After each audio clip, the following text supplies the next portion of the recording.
sistema. Ngayong araw po, hindi tayo nagkilos protesta para lamang labanan ang korupsyon. Malinaw sa atin, narito tayong lahat dahil gusto natin ng pagbabago. Pagbabago hindi lamang sa liderato,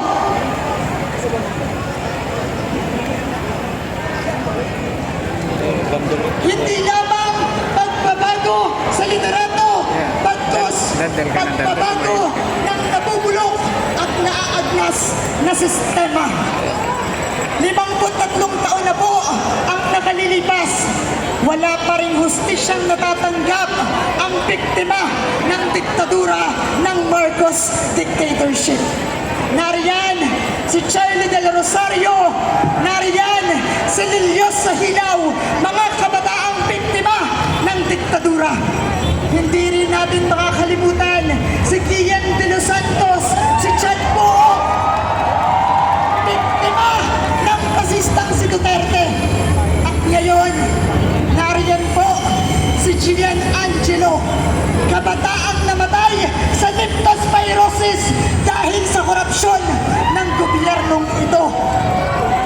Malinaw, hindi lamang po pera ang ninanakaw sa aming mga kabataan ng gobyernong ito. Ninanakaw ang aming kinabukasan, ninanakaw ang aming buhay.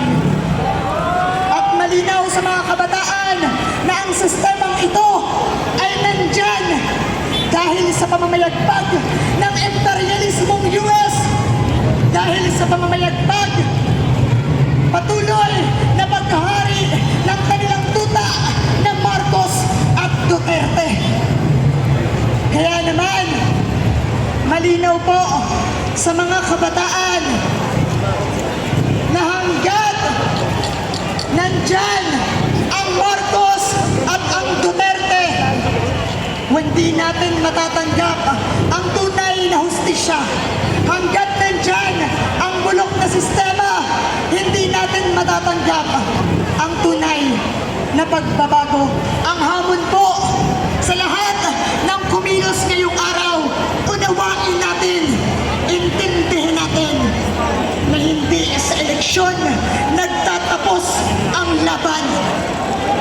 Ang hamon sa lahat ngayon na todo-todo ang pananamantala, todo-todo ang panluloko sa atin ng gobyernong ito.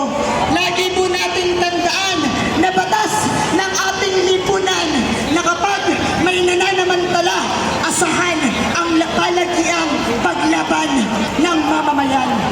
Kaya ang panawagan sa lahat, piliin po natin maging aktivista. Aktivista para sa masa. O higit pa, piliin natin ang maging revolusyonaryo at ganap na baguhin ang lipunang Pilipino.